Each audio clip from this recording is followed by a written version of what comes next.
sahabat matematika, selamat bergabung kembali di channel Rain Mathematics Education. Pada seri mata kuliah Geometri Transformasi kali ini, kita akan membahas tentang definisi transformasi dan transformasi injektif. Oh ya, bagi kalian yang belum mensubscribe channel ini, jangan lupa untuk klik tombol subscribe-nya ya. Terima kasih dan selamat belajar.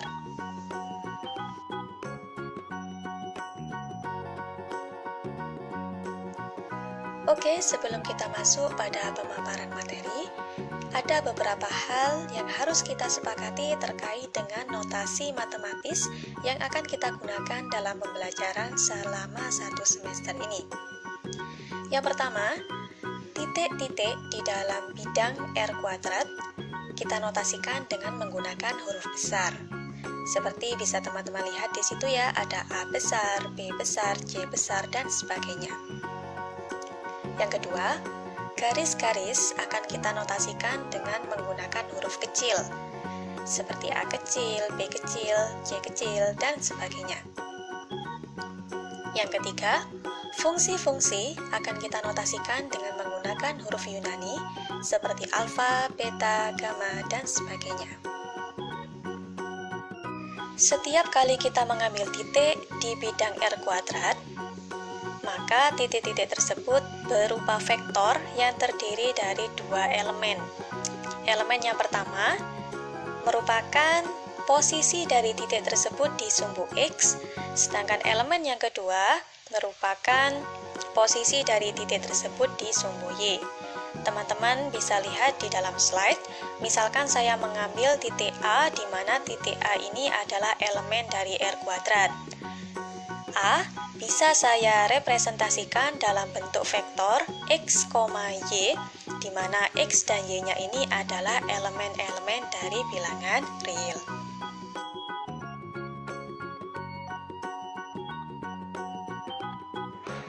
Baiklah teman-teman, kita masuk pada materi yang pertama ya. Pada materi yang pertama, kita akan membahas tentang definisi umum dari transformasi. Sebuah transformasi dalam bidang adalah sebuah fungsi yang mencoba untuk mengaitkan elemen-elemen di dalam R kuadrat ke elemen-elemen di dalam R kuadrat itu sendiri. Dalam notasi matematikanya nanti, sebagaimana yang dijelaskan sebelumnya, kita akan menggunakan huruf-huruf Yunani seperti alfa, beta, dan sebagainya.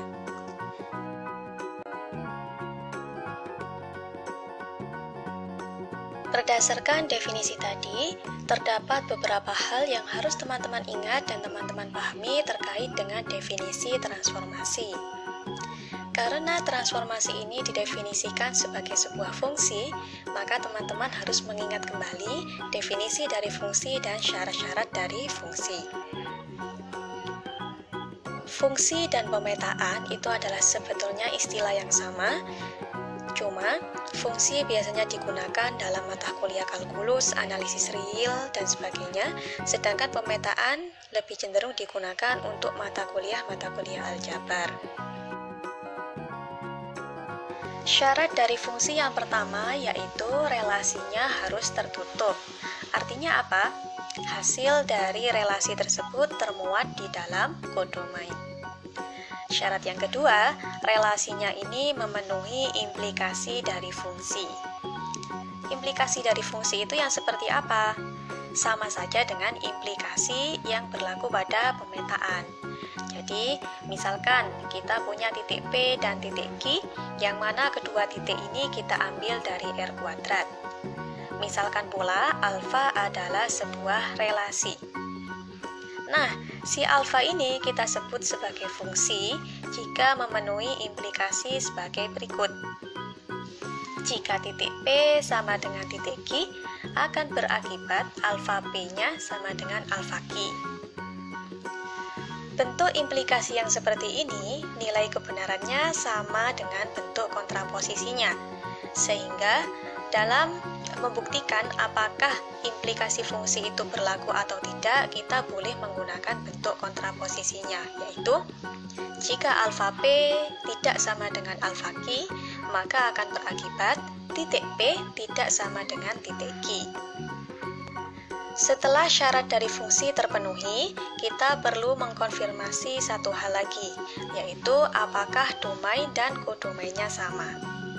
Karena transformasi itu didefinisikan di dalam domain dan kodomain yang sama, yaitu R kuadrat.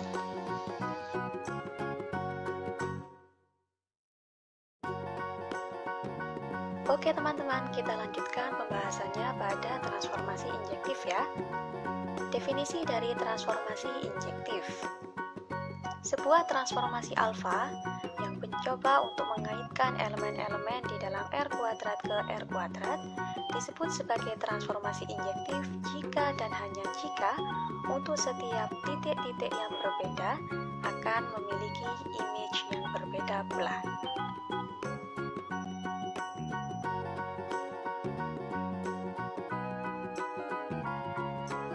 Pada slide ini, saya paparkan beberapa hal yang harus teman-teman ingat dan harus teman-teman pahami terkait dengan definisi transformasi injektif. Yang pertama, nama lain dari transformasi injektif adalah transformasi satu-satu atau transformasi one-to-one. Kebalikan dari transformasi injektif adalah transformasi non-injektif atau kita sebut dengan transformasi tidak satu-satu. Ini sering terjadi miskonsepsi di kalangan mahasiswa. Mereka banyak beranggapan bahwasanya kebalikan dari transformasi injektif adalah transformasi surjektif. Padahal bukan seperti itu ya. Jadi kebalikan dari transformasi injektif adalah transformasi non-injektif atau transformasi tidak satu-satu. Berikutnya, misalkan saya punya titik P dan titik Q yang saya ambil dari bidang datar. Kemudian saya juga punya alfa, di mana alfa di situ adalah sebuah transformasi. Alfa di sini kita sebut sebagai transformasi injektif apabila alfa memenuhi implikasi sebagai berikut. Bentuk implikasinya, jika titik P tidak sama dengan titik Q, maka akan berakibat alfa P tidak sama dengan alfa Q. Nilai kebenaran dari implikasi tadi sama saja dengan nilai kebenaran dari kontraposisinya, sehingga kita juga bisa menggunakan bentuk kontraposisinya, yaitu jika alfa P sama dengan alfa Q, maka akan berakibat titik P-nya bernilai sama dengan titik Q.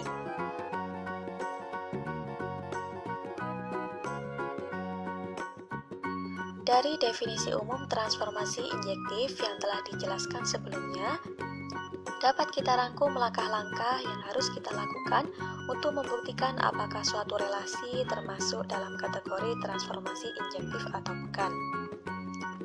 Langkah yang pertama, harus kita buktikan apakah relasi tersebut tertutup di dalam kodomain. Langkah yang kedua, harus kita buktikan apakah alfa atau relasi yang didefinisikan di dalam soal adalah sebuah transformasi. Dan langkah yang terakhir, harus kita buktikan bahwasanya alfa memenuhi syarat-syarat dari transformasi injektif. Jika langkah prasyarat tidak terpenuhi, maka teman-teman bisa mengabaikan langkah-langkah selanjutnya. Dan teman-teman bisa memberikan klaim bahwasanya relasi yang didefinisikan di dalam soal bukan termasuk dalam kategori transformasi injektif.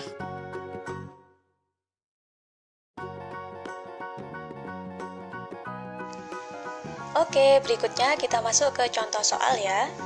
Misalkan saya punya relasi gamma, di mana gamma ini mencoba untuk mengaitkan elemen-elemen di dalam R kuadrat ke elemen-elemen di dalam R kuadrat sendiri. Vektor A, P yang saya ambil dari R kuadrat akan dipetakan menjadi gamma A, P yang berbentuk 2A, B pangkat 3. Sekarang pertanyaannya, periksa apakah relasi yang didefinisikan dalam soal tadi itu termasuk dalam transformasi injektif?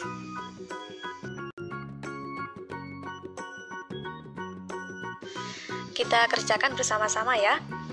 Silakan teman-teman perhatikan, domain dan kodomain dari gamma ini sama, yaitu R kuadrat. Berarti salah satu dari syarat transformasinya sudah terpenuhi ya, karena domain dan kodomain dari gamma ini sama-sama R kuadrat. Berikutnya, karena A dan B itu diambil dari elemen bilangan-bilangan real, maka otomatis 2A dan B pangkat 3 itu juga pasti elemen di dalam bilangan real. Sehingga apa yang terjadi? Ketika kita punya 2A, B pangkat 3 itu pasti elemen dari R kuadrat. Artinya apa? Artinya gamma bersifat tertutup di dalam kodomain R kuadrat. Syarat yang kedua sudah terpenuhi.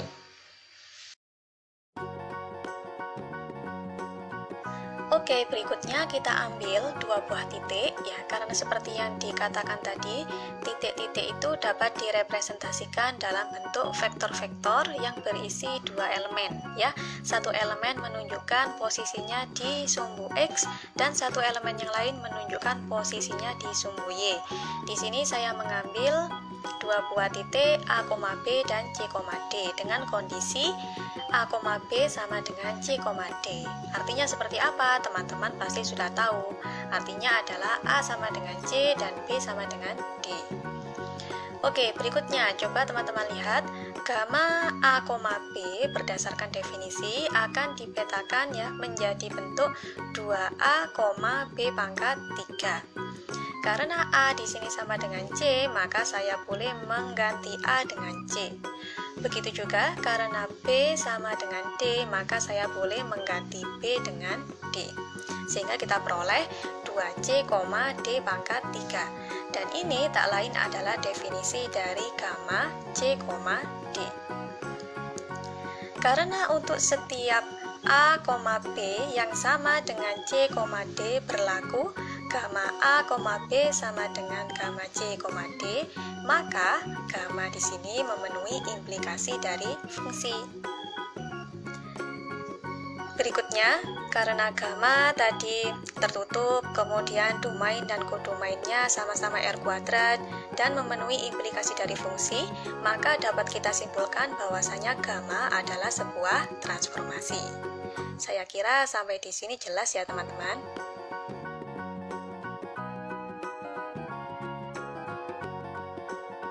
Oke, berikutnya kita ambil A, B dan C, D, di mana dua-duanya ini adalah titik di dalam R kuadrat dengan kondisinya gamma A, B sama dengan gamma C, D.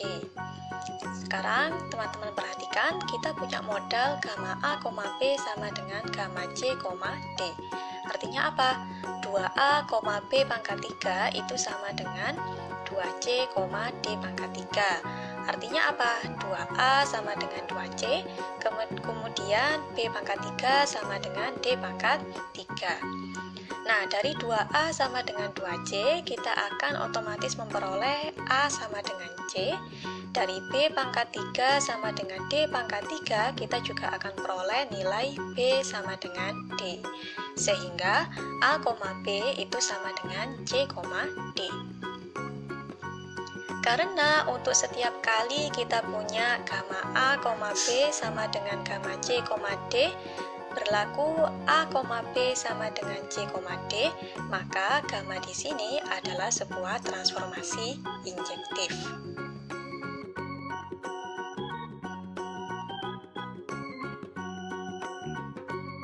Untuk mengasah pemahaman kalian, silakan teman-teman kerjakan dua latihan soal ini ya.